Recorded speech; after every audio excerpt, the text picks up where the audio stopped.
에덴 동산에서 범죄한 아담과 하와는 결국 그 에덴 동산에서 쫓겨났죠. 그리고 에덴 동산에 있는 생명나무의 그 열매를 따먹지 못하도록 그룹들과, 그룹이라고 하는 것은 천사를 말하는 거예요. 천사들. 천사 중에서도 높은 그 지위에 있는 천사입니다. 천사. 하나님 보좌를 이렇게 가까이서 하나님을 섬기는, 마치 요즘으로 말하면 이제 대통령 경호, 근접 경호하는 경호원들처럼 그 그룹들과 불칼로 생명나무의 길을 지키게 하셨다.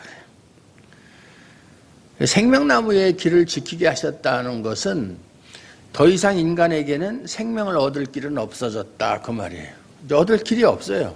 하나님이 지키시는 걸 인간이 어떻게 그걸 뚫고 들어가서 생명나무 열매를 먹겠어요.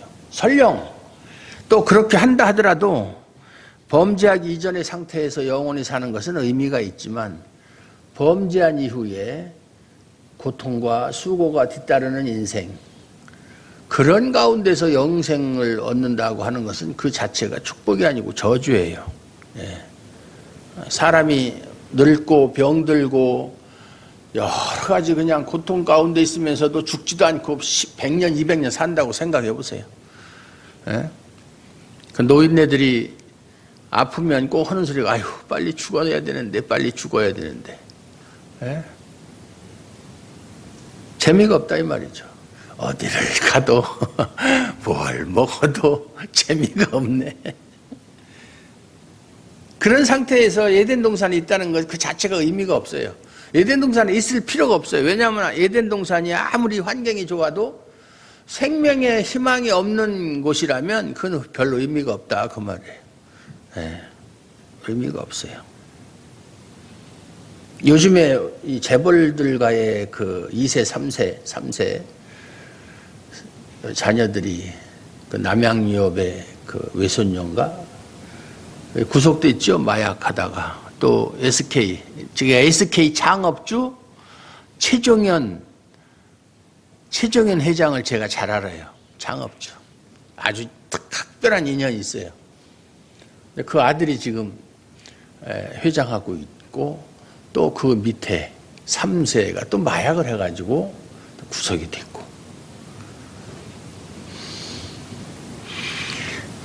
지난번에도 말씀드렸지만 신라호텔 사장 이건희 삼성 회장의 딸도 또 프로포폴, 그게 수술할 때 수면 전신 마취할 때 쓰는 약이거든요. 저도 수술할 때 그걸 이렇게 맞아보고, 맞으면은 그냥 편안하게 잠들어요. 그러니까 수술을 안 하는 사람도 여러 가지 골치 아픈 일이 있으면 그냥 잠깐 동안이라도 거기에서 이제 회피하고자 하는 마음이 있으니까 그걸 맞고 잠드는 동안에는 아무 고통이 없으니까 번민도 없고, 연예인들이 많이 맞고 심지어 요즘에 가정주부들까지도 그걸 많이 맞는다고 그래요.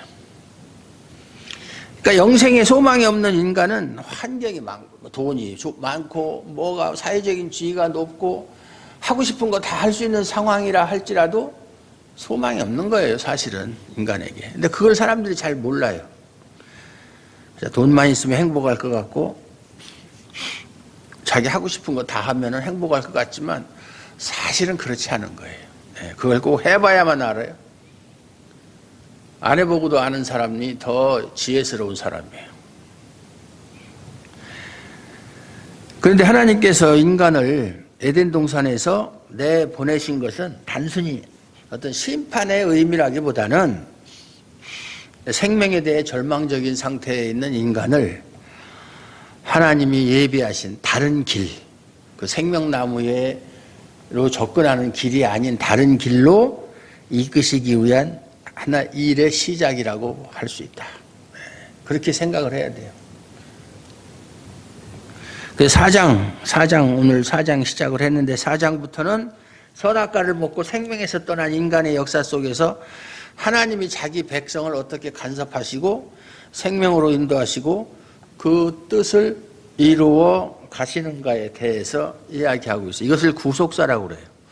하나님께서 자신의 택한 백성을 구원의 길로 인도하시기 위해서 하시는 일, 구속사라고 그래요. 구속사적 설교 이런 말이 많이 유행하죠. 그런 관점에서 설교를 해야 된다. 설교라는 게 무슨 뭐 잡담도 아니고 사람들 기분 좋게 하는 이야기도 아니고 웃기는 소리도 아니고, 그래서 잠깐 동안 스트레스를 풀고 뭔가 이렇게 재미있게, 그건 설교가 아니고 하나님께서 어떻게 자기 백성을 어떤 방식으로 그들을 구원하시기 위해서 일을 하시는가에 초점을 맞추고 설교든 교육이든 그런 식으로 그걸 염두에 두고 해야 된다. 그걸 구속사적 설교다. 크레이 다너스라고 하는 그 유명한 설교가가 있는데 그 사람이 쓴 책 중에서 구속사적 강해 설교. 제가 지금 하는 설교가 구속사적 강해 설교예요. 제일 어려워요, 또 하기도. 성경 전체를 머릿속에 다 넣고 있어야 되기 때문에. 근데 우리 일반 신도들도 성경을 읽을 때 그걸 염두에 두고 읽어야 돼요. 하나님이 이 일을 통해서 생명을 잃은 인간에게 새로운 생명을 주시기 위해서 이렇게 하셨구나, 이렇게 해야 되지, 단순히 표면에 나타난 그거 가지고 하나님이 이렇게 해서 이 사람은 참 좋았겠다, 그건 뭐 우리하고 아무 상관도 없죠. 예를 들어서 요셉이 애굽에 가서 총리가 되었던, 그가 총리가 못 되고 그냥 종살이 하다가 죽었던, 우리하고는 아무 상관이 없잖아요. 그런 식으로 보면 우리하고 상관없는 이야기를 성경에 기록해 놓고 그걸 우리 보고 읽어라, 묵상해라 하실 하나님인데, 그렇다면 우리하고 상관이 없는 이야기는 하나도 없다, 그 말이에요. 그래서 가인과 아벨에 대한 이야기에도 구속사역이 담겨 있다. 성경을 읽을 때 구속사를 찾아내야 돼요. 가인과 아벨의 사건을 통해서 하나님의 구속사가 어떻게 전개되는가를 찾아내야 된다, 그 말이에요. 여기 본문에도 보면 아담이 그의 아내 하와와 동침하며 하와가 임신하여 가인을 낳고 이르되 내가 여호와로 말미암아 득남하였다 하니라. 여호와로 말미암아 득남하였다. 첫 아들인 것 같아요. 첫 아들. 여호와로 말미암아 득남하였다. 그래서 가인이라고 이름을 짓습니다. 가인이란 말의 뜻이 여호와로 말미암아 득남했다, 그런 뜻이에요. 그래서 교회 다니는 사람들 자녀를 낳으면 이름들 보면은, 그 이름을 보면은 네 엄마 아빠가 교회 다니는구나 하는 걸 알 수 있다. 뭐 하은이, 하나님의 은혜, 또는 또 주은이, 주님의 은혜, 또는 하선이라고 하는 이름도 있어요. 박하선이라는 여자가 있었죠. 하나님의 선물. 또 주선이, 주님의 선물, 뭐 이런 그런 이름을 뭐 써서, 또는 성경 속에 나오는 그 유명한 사람들의 이름, 김종천 목사님 딸 에스더, 죽으면 죽으리라 한 에스더. 그러니까 이름이라고 하는 것이 이제 특히 성경에서 나오는 이름은 상당히 그 의미가 있다.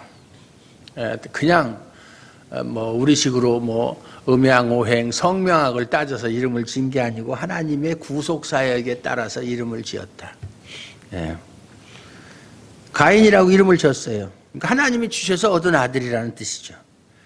그런데 아벨을 낳았을 때는 가인과 다르게 단지 뭐라고 했느냐면, 그냥 2절에 보면 그가 또 가인의 아우 아벨을 낳았는데 그냥 아벨이라고만 해요. 그런데 결국 우리가 잘 아는 대로 가인이 아벨을 죽입니다. 여호와로 말미암아 득남한 아들, 첫 아들, 그러니까 인생 최초에 태어난 사람이죠. 아담과 하와는 하나님께 지음받은 사람이고, 그 두 사람의 관계 속에서 처음으로 태어난 인간, 그 부모의 기쁨이 상당히 대단했을 텐데, 범죄하고 에덴 동산에서 쫓겨나고 그 둘이 살면서 자기들을 닮은, 자기 형상을 닮은 첫 아들을 낳았을 때의 기쁨은 이루 헤아릴 수가 없죠. 참 아주 그들에게 큰 소망이고 즐거움이고 기쁨이었을 거예요. 그런데 그 아들이 자기 아우를 죽입니다. 그 옛날에 카인의 후예라고 하는 영화도 있었고, 그 사실 그건 소설을 주제로 한 건데, 카인의 후예.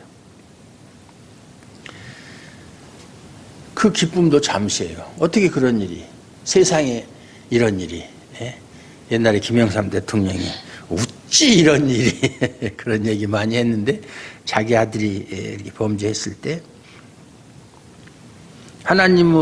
하나님께서 주신 아들로 말미암아 기뻐했던 그 기쁨도 잠시고 그것을 무색해 하는 범죄다. 그 3장 15절에서 원시복음이라고 그러는데 거기서 보면 하나님은 여자의 후손이 뱀의 후손의 머리를 칠 것이라는 약속을 하셨어요. 너로 여자와 원수가 되게 하고 여자의 후손은 너의 머리를 상하게 할 것이요 너는 그의 발꿈치를 물리라 상하게 하리라. 그 여자의 후손과 뱀의 후손, 그 세상 모든 사람들은 여자의 후손에 속했느냐 뱀의 후손에 속했느냐로 나누어진다고 말씀을 드렸어요. 그런데 이 약속이 성취되기 위해서는 여자의 후손이 있어야 돼요. 그렇죠. 여자의 후손이 있어야죠. 아마 제 생각이지만 아담과 하와가 가인을 낳고 이 아이가 여자의 후손이 아닐까 이런 생각을 했을 수도 있어요. 그래서 기뻐했을 것 같은, 뭐 성경에는 나와 있지 않지만 아마 행간을 읽어보면 그런 뜻이 있지 않나 생각할 수 있어요. 그런데 아담과 하와는 여자의 후손의 참된 의미를 몰랐다 그 말이에요. 여자의 후손이라는 게 남자와 상관없이 여자 혼자서 낳는 사람을 말하는 것이지 이렇게 아담과 하와처럼 남녀 간의 관계에서 태어난 것은 여자의 후손이 될 수 없어요. 이건 여자의 후손이 아니죠. 남자의 후손이죠. 남자의 후손. 예. 이것을 알지 못한 아담과 하와가 가인이 혹시 여자의 후손이 아닌가 싶어서 그에게 희망을 걸었죠. 이 아이가 장차 크면 여자의 후손으로서 이렇게 큰일 할 것이다. 그렇게 생각을 했을 수도 있다. 그런데 자기 아우를 죽이는 범죄로 말미암아 그 기대가 다 무너져 버린 거예요. 여자의 후손이 사람을 죽이는 최초의 살인자가 되었으니 그 기대가 무너질 수밖에 없죠. 가인의 범죄가 뭐예요? 아벨을 죽이는 것인데 아벨을 죽인 행동만을 범죄로 규정할 수는 없어요. 그 죽인 행동만은. 왜냐하면 그 전에 이미 가인은 이미 죄의 다스림을 받고 있었고 그 결과로 아벨을 죽인 행동으로 드러났기 때문이다. 사람이 어떤 범죄를 하게 되면 인과관계가 있거든요. 반드시 원인이 있어요. 원인이. 요즘엔 뻑하면은 범죄자 해놓고서 술 먹어서 기억이 안 난다. 그래서 술 먹고 범죄하는 사람은 가중처벌을 해야 돼. 근데 우리나라 법은 그 술을 먹고 그런 심신미약 상태에서 범죄를 하면 감경의 사유가 돼요. 우리나라 형법상. 그러니까 자꾸 술 먹었다. 또는 뭐 정신병력이 있다. 뭐 조울증 치료를 받은 적이 있다. 이렇게 해서 자꾸 형을 감량하려고 하는 그런 일들이 기억이 안 난다. 법을 좀 고쳐야 돼요. 오늘 뉴스에 보니까 그 부르기아라고 하는 나라에서 범죄한 사람, 절도를 한 사람을 잡아다가 손목을 옛날에 산상수훈에 있는 것처럼 손을 자른대요. 그거는 자국인이나 외국인이나 상관없이 관광객도 절도하다 잡히면 손을 잘라버린다는 거예요. 그러니까 미국에서 이런 법은 이건 너무 악법이다. 예? 왜냐하면 법이라고 하는 게 사람이 집행을 할 때, 법을 집행할 때 하나님처럼 정확하게 절대적으로 할 수가 없어요. 예? 오해를 할 수도 있고. 그런 경우 많아요. 저도 사건을 많이 다뤄봤지만은 지금도 그때 그게 아니었는데 내가 조금만 더 신경을 쓰고 철저히 수사를 했더라면 그 사람에게 그렇게 억울함을 호소하지 않고 할 수 있었을 텐데 하는 일들이 많지는 않아요. 저는 항상 사건을 처리할 때 정말 하나님 편에서 예수님이라면 어떻게 판단했을까를 기준을 가지고 했음에도 불구하고 실수한 것이 한두 개. 그래서 한두 개면 없는 거죠. 그 긴 시간 동안 수사를 하면서 한두 개밖에 없다는 것은 거의 없다고 볼 수도 있어요. 그런데도 지금도 그것이 마음에 걸려가지고 그때 그 사람이 얼마나 마음의 상처가 심했을까.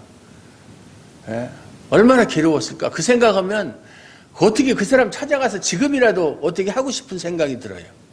이미 벌써 수십 년 전 얘기지만 옛날에 청담 스님이라고 있었는데 그 양반이 원래 직업이 판사예요. 판사인데 판결을 할 때 어떤 사람에게 사형을 선고해서 그 사람을 사형을 집행했어요. 옛날에는 사형을 선고하면 얼마 안 가서 집행을 해요. 근데 알고 보니까 그 사람이 범인이 아니었어요. 범인은 따로 있었어요. 그래서 이미 죽었어요, 이 사람은. 뭐 나 같은 경우야 죽은 것이 아니고 직장을 잃고 그것 때문에 또 지금은 그 뒤로 뭐 인생만사 세옹지마라고 더 잘 됐을지 더 못됐을지는 알 수 없지만 하여튼 그 당시는 상당히 괴로웠겠죠. 그래서 양심의 가책을 느껴서 사표를 쓰고 스님이 됐어요. 그분이 청담 스님이에요. 청담 스님. 그래서 그 서울 근교에 있는 그 무슨 절인가 거기 스님으로 있어서 옛날에 유경수 여사가 거기 절을 자주 갔었죠. 감기 기운이 오는 걸 건데. 그래서 가인이 왜 그런 범죄를 했느냐? 그 동기가 하나님이 가인과 그 재물을 받지 않으셨기 때문에 그렇다. 세월이 지난 후에 가인은 땅의 소산으로 재물을 삼아 여호와께 드렸고 아벨은 자기도 양의 첫 새끼와 그 기름으로 드렸더니 여호와께서 아벨과 그의 재물은 받으셨으나 가인과 그의 재물은 받지 아니하신지라. 자기 재물은 자기 동생은 제사를 드렸는데 그 제물을 하나님이 받으셨고 자기가 드린 제사는 하나님이 받지 않으셨다. 그래서 화가 난 거예요. 열받은 거예요. 요즘 말로. 그래서 그랬으면 왜 내 제물을 하나님이 받지 않으셨을까 하고 한번 자기 자신을 돌아봐야 되는데 왜 정상적으로 제물을 드려서 하나님이 기뻐 받으신 아벨하고 자기의 제사 드린 거고 무슨 상관이 있다고 아벨을 죽이느냐고요. 그게 범죄한 인간 공통적으로 나타나는 시기, 질투, 분냄 이런 것 때문에 그런 거예요. 자기가 잘못했으면 자기 잘못을 되돌아보고 그걸 고칠 생각을 안 하고 잘못이 없는 다른 사람을 왜 저 사람은 괜찮은데 나만 이렇게 자꾸 비교를 해서 그 사람을 미워하고 심지어는 죽이기까지 하는 그런 일들이 있다 이 말이죠.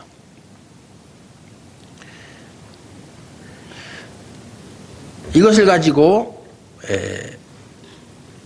옛날에도 기도원이가 아니라 어떤 목사님이 이걸 해석하는데 이것은 가인이 드린 제물을 왜 받지 않았느냐 하면 그것은 피해 제사가 아니기 때문에 그렇다. 그리고 아벨은 피해 제사를 드렸기 때문에 받았다. 이렇게 엉터리 해석이에요. 그런 해석은. 왜냐하면 레위기에 보면 제사법에 보면 곡식을 제물로 바치는 소제라는 게 있거든요. 전혀 문제가 없어요. 곡식도 얼마든지 제물이 될 수 있어요. 꼭 피가 있어야만 되는 것은 아니에요. 근데 그것을 꼭 그리스도의 피에다가 연결을 시켜서 그건 구속사도 아니고 아무것도 아니에요. 그건 아주 억지로 끼워 맞추는 거예요. 그래서 안 받았다 그렇게 얘기하는데 성경이 말씀하는 것은 제물이 아니라 가인이 바친 제물에 문제가 있는 게 아니라 사람에게 문제가 있다. 사람에게 초점을 맞추고 있다. 4절에 보면 여호와께서 아벨과 그의 제물은 받으셨다고 이야기를 합니다. 자기도 양의 첫 새끼와 그 기름으로 드렸더니 여호와께서 아벨과 그의 제물은 받으셨으나 받았다고 그랬어요. 여호와께서 아벨을 기뻐하셨으므로 기뻐하셨기 때문에 그 제물을 받으셨다는 거예요. 아벨과 그의 제물은 받으셨다고 그랬잖아요. 그냥 그의 제물만 받은 게 아니라 아벨과 그의 제물은 받으셨다. 그러니까 아벨이라는 사람을 하나님이 기뻐했다 그 말이에요. 그러니까 그가 드린 제물도 기쁘게 받았다 이렇게 되는 거예요. 얘기죠. 그렇다면 반대로 하나님은 가인을 기뻐하지 않으셨기 때문에 그의 제물을 받지 않으신 것이다라고 이해할 수 있어요. 그렇죠? 예. 하나님은 제물을 보시고 사람을 받으시지 않아요.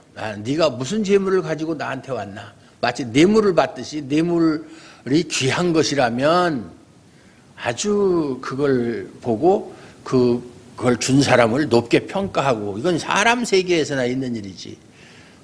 요즘에 그 문재인 대통령이 외국인 정상들하고 만나서 뭐 이렇게 회담을 하고 나면 선물을 주고받는데 그걸 전시해 놓는다고 그러는데 거기 보면 2015년도인가 2017년도인가 16년도 시진핑 주석이 우리나라에 왔을 때 선물은 뭘 줬느냐면 바둑판하고 바둑판을 줬어요. 홍목으로 제작한 건데 바둑알을 또 옥으로 깎아가지고 난 그게 제일 탐나더라. 그거 나 주지. 나 바둑판 있으면 얼마나 좋을까. 이 바둑을 좀 드는 사람들은 바둑판에 욕심이 상당히 많아요. 그리고 이 고가의 바둑판은 뭐 억대가 넘어요. 네, 억대가 넘어요. 문재인 대통령도 아마 4단쯤 된다고 그러는데 나하고 비슷하거나 조금 못하거나 뭐 그 정도 되는 수준인데 제가 한 5단, 6단까지 했다가 지금은 이제 그때 실력이 안 나오죠. 네. 수일기가 벌써 안 돼요. 수일기가. 사람이 자기가 좋아하는 거 보면 거기에만 관심이 가는 거죠. 다른 거 다 필요 없고 야, 저 바둑판이나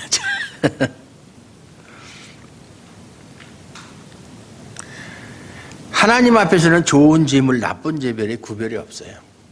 그러니 인간들이 평가할 때, 야, 저 재물은 진짜 값진 것이다, 귀한 것이다, 이렇게 생각하지, 하나님은 재물을 좋고 나쁜 것으로 구별하지 않아요.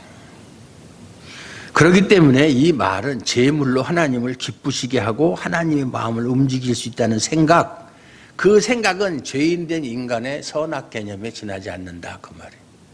그런 사람들 많아요. 제가 여러 번 이야기했지만 수능을 앞둬놓고 나서는 생전 안 하던 새벽기도 나오면서 새벽기도 탁 나오면서 헌금을 그냥 왕창 탁 놓고 하나님하고 딜하는 거예요. 하나님, 제가 이거 드릴 테니까 이거 받으시고 거기에 대한 보답으로 제 자녀 좋은 대학 가게 해주세요. 강경희 집사님도 한번 그렇게 한번 해보실 의향이 없으신지. 잘못된 생각이죠.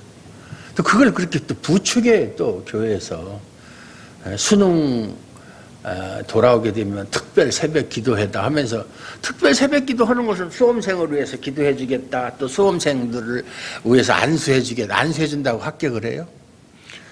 공부 열심히 한 사람은 좋은 성적 받고 안 한 사람은 성적 못 받는 게 세상의 원리고 그 원리도 하나님이 만드신 거예요.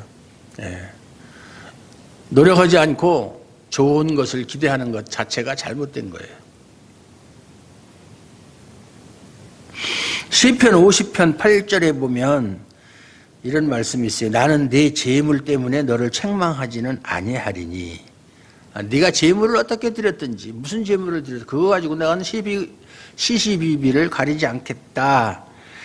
왜냐하면 네 번제가 항상 내 앞에 있기 때문에 그렇다. 번제가 있으면 그 재물은 상관이 없다, 그 말이에요. 13절에 보면 내가 수소의 고기를 먹으며 염소의 피를 마시겠느냐, 그런 말씀이 있어요. 수소를 바친다고 해서 하나님이 그 고기를 잡수시는 것도 아니고 염소의 피를 마시지도 않는다. 쉽게 말해서 성도가 헌금을 했을 때 그 헌금을 하나님이 사용하시는 것은 아니라는 거다, 그 말이에요.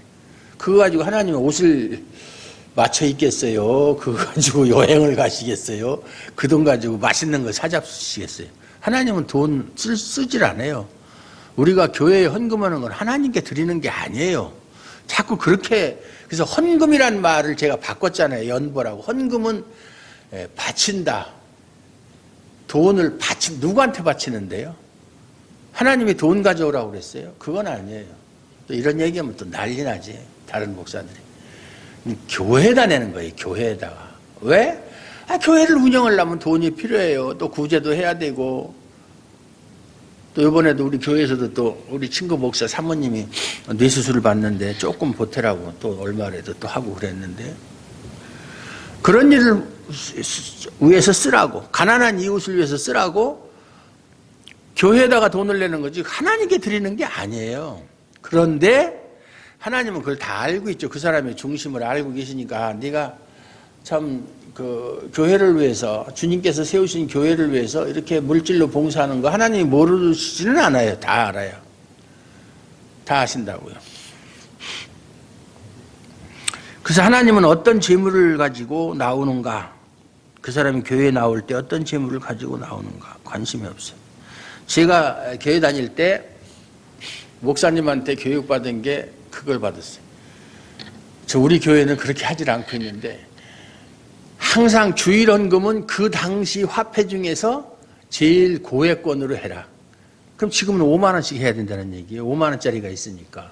옛날에는 5만 원짜리가 없었으니까 옛날에는 뭐 1,000원짜리 있었고 5,000원짜리 있었고 만 원짜리 나온 지는 좀 오래되지만 그래도 만 원짜리도 그 뒤에 나왔고 그러니까 만 원짜리 나왔을 때 그 얘기를 했어요. 그러니까 만 원씩 하라는 얘기 주일헌금. 그리고 뭐 감사헌금을 한다, 뭐 11조를 한다 할 때는 그것과는 별개. 주일헌금은 무조건 하는 거고 그 외에 하는 것은 주일헌금과 별도로 내야 된다. 근데 사람들이 감사헌금 딱 내면 주일헌금 안 해. 뭐 그게 뭐 성경에 정해진 규칙은 없어요. 없는데 이제 그 목사님이 그렇게 교육을 해서 저도 그 교육을 받은 대로 그때부터 평신도 때부터 그렇게 하고 있고 제가 헌금을 해도 주일헌금은 별도로 그건 별개의 것이니까 꼭 내고 그렇게 하고 물론 그렇다고 해서 지금 5만 원씩은 못해요. 마음은 있지만 현실이 허락질 안 해서 5만 원 아니라 10만 원이라도 하고 그래서 전 새 돈이 생기면 그 돈은 꼭 따로 모아놨다가 헌금할 때 써요. 헌금할 때. 그리고 제가 헌금하는 걸 우리 강정희 집사님이 회개를 하니까 알겠지만 저는 헌금했을 때 돈도 인물 있으면 인물 있는 쪽으로 딱 면 맞춰가지고 내잖아요. 그냥 아무렇게나 내는 게 아니라. 그건 옛날부터 교육받았기 때문에 그래요. 뭐 그렇게 한다고 해서 하나님이 더 기뻐하시고 그러는 건 아니지만은 중심이 그렇다는 게 중심이. 예. 밀가서 6장 8절에 보면 사람아 주께서 선한 것이 무엇임을 네게 보이셨나니 여호와께서 네게 구하시는 것은 오직 정의를 행하며 인자를 사랑하며 겸손하게 내 하나님과 함께 행하는 것이 아니냐라고 말씀하고 있어요. 하나님께서 우리에게 원하시는 것은 정의를 행하고 인자를 사랑하며 겸손하게 내 하나님과 함께 동행하는 것이다. 그것을 하나님이 가장 높게 치신다 그 말이에요. 그래서 신자가 하나님께 가지고 나갈 것은 어떤 물질이 아니라 정의를 행하고 인자를 사랑하며 겸손하게 하나님과 함께 행하는 것. 그것을 하나님이 받기를 원하신다 그 말이에요. 네. 그 신자에게 있는 그 어느 것도 내 것은 없어요. 여러분의 것은 이 세상에 존재하질 않아요. 무엇이든지 그것이 자기 아내, 남편, 자녀, 뭐 재물, 사회적인 지위, 건강, 뭐 시간, 모든 것 여러분의 것은 없어요. 다 하나님이 주신 것이에요. 그래서 성경에 보면 내가 가지고 있는 것 중에 하나님께 받지 않은 것이 무엇이냐 한번 있으면 얘기해봐라 그 말이죠. 없어요. 여러분 것이 뭐 있어요? 아 나한테는 태우가 있다. 태우는 영원한다. 그거 저기 집사님 거 아니에요. 걔도 완전히 독립된 인격체예요. 예? 그 소유권은 하나님께 있지 집사님한테 있는 거 아니에요. 부모한테 있는. 그래서 자녀를 자기 자식이라고 해서 함부로 하면은 자녀 아동 학대죄라든가 그런 또 범죄가 성립되는 거예요. 옛날에는 그렇게 생각했죠. 자녀는 자기 것인 것처럼. 그래서 마구 자녀를 무자비하게 이렇게 다스리고 그런 적이 있었는데 아주 잘못된 거죠. 그러므로 바치는 사람은 이것을 주셔서 감사합니다. 감사합니다. 내가 가지고 있는 모두가 하나님의 것입니다. 감사합니다. 그래서 하나님께서 주신 것을 가지고 주신 것만 가지고 나오는 것이 아니라 하나님이 주신 것으로 인해 남게 된 것이 있어야 한다. 그리고 그것을 가지고 나와야 된다. 원리금, 원금과 플러스 이자가 있어야 된다. 마치 한 달란트 받은 사람이 딱 받자마자 땅에다 묻어놨다고 그대로 된 그걸 악한 종이라고 그랬잖아요. 하나님 우리한테 뭐 줬을 때는 이자. 예? 금리가 얼마나 되는지는 모르겠지만 이자 내놓으라는 거예요. 이자. 건강을 주고 생명을 주시고 지위를 주시고 물질을 주시고 여러 가지 준 것은 그것을 통해서 뭔가 하나님을 위해서 뭔가 남기는 것이 있어야 된다는 거예요. 예. 그거 없으면 안 된다는 거예요. 그런데 우리가 달란트 비유 보면은 알겠지만 5달란트 받은 사람, 2달란트 받은 사람, 1달란트 받은 사람, 5달란트나 2달란트는 차이가 없어요. 다 장사를 해서 2배의 이익을 남겼고 하나님은 주인은 그들을 칭찬했어요. 왜 칭찬했어요? 이익을 남겼기 때문에 칭찬한 거예요. 그런데 1달란트 받은 사람은 그대로 냈다. 감사가 없었어요. 그냥 자신이 받은 것 그것만 생각했어요. 그것으로 뭘 남길 생각을 안 했어요.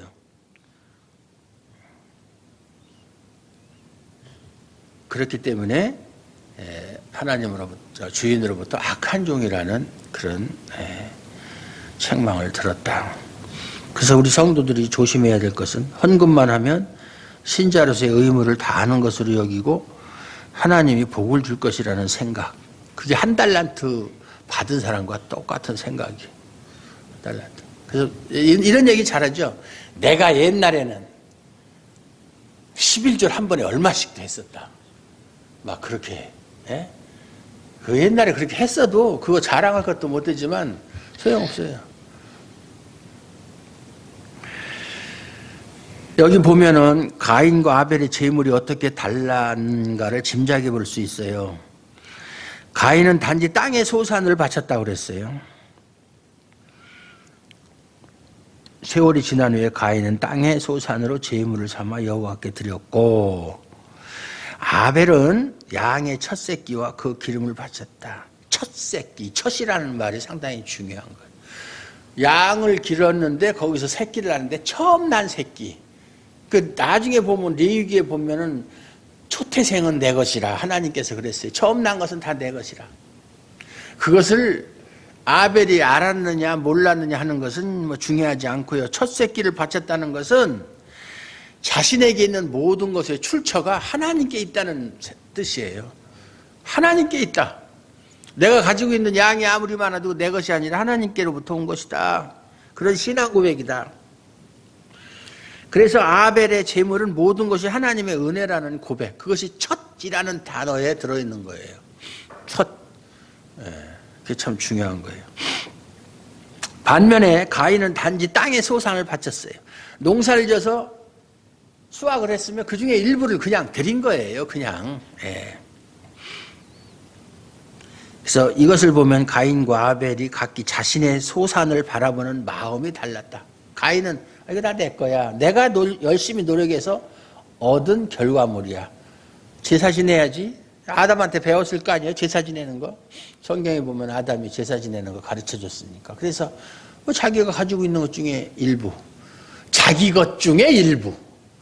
아벨은 모든 것이 하나님께 왔다는 그런 신앙고백. 완전히 다른 거예요. 그건. 생각이 다른 거예요. 생각이 다르면 행동이 다르고 행동이 다르면 운명이 바뀐다. 그런 말도 있잖아요. 그러니까 한마디로 얘기해서 아벨의 재물에는 감사가 있고 가인의 재물에는 감사가 없었다고 할 수 있다. 그래서 아벨과 그 재물을 받으시고 가인은 받지 않으신 것이다. 그거예요. 이 가인과 아벨의 이름은 신약 성경에도 나와요. 특히 가인의 이름은 여러 번 나옵니다. 신약 성경에도. 뭐 유다서에도 나오고 너희는 가인같이 하지 말라. 또 히브리서에도 나오고 그 다음에 요한 1서에도 나오고 많이 나와요. 근데 그 나올 때 그 가인에 대한 평가는 악한 자의 대명사예요. 가인은 악한 자의 대명사. 요한 1서 3장 12절에 보면 가인같이 하지 말라. 그는 악한 자에게 속하여 그 아우를 죽였으니 어떤 이유로 죽였느냐. 자기의 행위는 악하고 그의 아우의 행위는 의로움이니라 그랬어요. 자기는 악한 사람이고 나중에 뒤에 나오지만 죄가 문 앞에 엎드렸다 그래. 너는 죄를 다스릴 것이냐. 항상 평소의 삶이 죄악 가운데서 생활했다는 얘기예요. 아벨과는 다르다 이 말이에요. 그런데 결국 그 의로운 아벨은 악한 형에게 죽임을 당했어요. 이 세상은 항상 의롭게 사는 사람이 악한 사람한테 피해를 봐요. 피해를 봐요. 예수님 오시기까지는 그런 일들이 계속 반복될 거예요. 신자에게 중요한 것은 하나님께 무엇을 얼마나 바치는가가 아니고 어떤 마음인가가 중요하다. 어떤 마음으로 바치느냐가 중요한 거예요. 재물 많고 적고 종류가 중요한 게 아니라 어떤 마음으로 드리느냐, 어떤 마음으로. 교회가 이것을 가르쳐야 돼요. 이것을 가르쳐야 돼요. 아까도 얘기했지만 뭐 헌금할 때 이렇게 해라 저렇게 해라. 그게 아니라 마음이 중요하다. 마음이 있으면 거기 행동이 따라 나오는 거예요. 그 형식적으로 하는 건 아무 의미가 없어요. 중요한 것은 교회의 재정이 아니에요. 물론 재정도 있어야 되죠. 그래야 교회를 운영해 갈 수가 있으니까. 목사가 관심을 가져야 되는 것은 우리 교회 재정이 어떻게 돌아가느냐, 이것이 중요한 것이 아니라 하나님이 받으시는 사람이 누구냐, 그리고 얼마가 되느냐, 거기에 관심이 있어야 돼요. 제가 맨날 하는 얘기지만 우리 목사들 만나면 제발 정치하지 말고, 정치도 물론 해야 될 필요가 있지만 니네 교회 성도들에게 좀 관심을 가져라. 니네 교회 성도들이 과연 그중에 거듭난 사람이 얼마가 되고 그들을 어떻게 잘 가르쳐야 되는가, 그것 좀 생각하려면 말씀 공부 좀 해라 하는데도 안 들어요. 안 들어요. 그래서 너희가 노회장이 되고 총회장이 되고 아무리 노회 일을 열심히 하고 총회를 열심히 해도 구원과는 아무런 상관이 없고 하나님하고도 상관없는 일이다. 그렇게 얘기해도 그걸 못 알아들어요. 답답하죠. 안타까워요. 그러니까는 관심이 하나님의 백성, 하나님의 자녀에게 있는 게 아니라 교회에 집중되어 있다. 이 조직교회에. 교회가 더 중요한 거, 사람보다. 사람이 없는 교회가 무슨 필요 있어요? 예? 하나님의 사람이 아무리 많으면 그거는 그냥 쓰레기 하치장이지, 그건 아무 의미가 없어요. 그런데 관심이 하나님의 사람이 아닌 교회에 집중되어 있기 때문에 많이 바치면 복 받는다라는 논리가 생겨난 거예요. 아까도 제가 오면서 장로님하고 얘기했지만 한국 기독교 총연합회, 줄여서 한기총이라고 그러는데 그것이 무슨 뭐 기독교를 대표하는 기관도 아니에요. 지들끼리 대표성을 스스로 말하지만 그거 따르는 사람도 없어요. 근데 황교안 대표가 거기를 방문하고, 꼭 정치인들, 옛날에 박근혜 대통령도 했었고, 그게 왜 그러겠어요? 다 자기들 표를 의식해서, 아까도 얘기했지만 정치하는 사람은 표하고 직결되니까 모든 행동 하나하나가. 갔는데 거기 있는 목사들이 하는 얘기가, 옛날에 대표가 장관이 되었을 때 법무부 장관 출신이잖아요. 목사님을 잘 섬겨서 하나님이 장관 자리를 주셨고, 또 목사님을 잘 섬기면 앞으로 청와대 주인도 되게 하실 텐데 청와대 주인이 되면 목사님들에게 잘하라고 개떡 같은 소리를 하고 있는 거예요. 옛날부터 목사한테 잘하면, 목사한테 잘해서 복 받는 게 하나님한테 잘해야 되죠. 예? 물론 하나님한테 잘하는 사람은 또 목사가 말씀을 전하는 귀한 직분을 가진 사람이니까 또 존경해. 성경에도 보면 모든 장로들을 존경하되 특히 말씀을 전하는 장로를 배나 존경할지니라 그랬어요. 왜냐하면 칼빈이 말했듯이 설교가 없으면 구원도 없다고 그랬어요. 말씀을 들어야 뭘 배우고 깨닫고 할 거 아니에요. 엉터리 같은 말을 듣고서 뭘 이익을 남기고 그에게 생명에 무슨 영향을 받겠어요. 히브리서 11장 4절에 보면 믿음으로 아벨은 가인보다 더 나은 제사를 하나님께 드림으로 의로운 자라 하시는 증거를 얻었으니 하나님이 그 예물에 대하여 정언하심이라. 그가 죽었으나 그 믿음으로써 지금도 말한다. 아벨의 믿음은 비록 그가 육신으로는 죽었지만 그의 믿음의 행위는 지금까지도 그것을 계속 하나님이 기억하고 계시다, 그 말이에요. 예.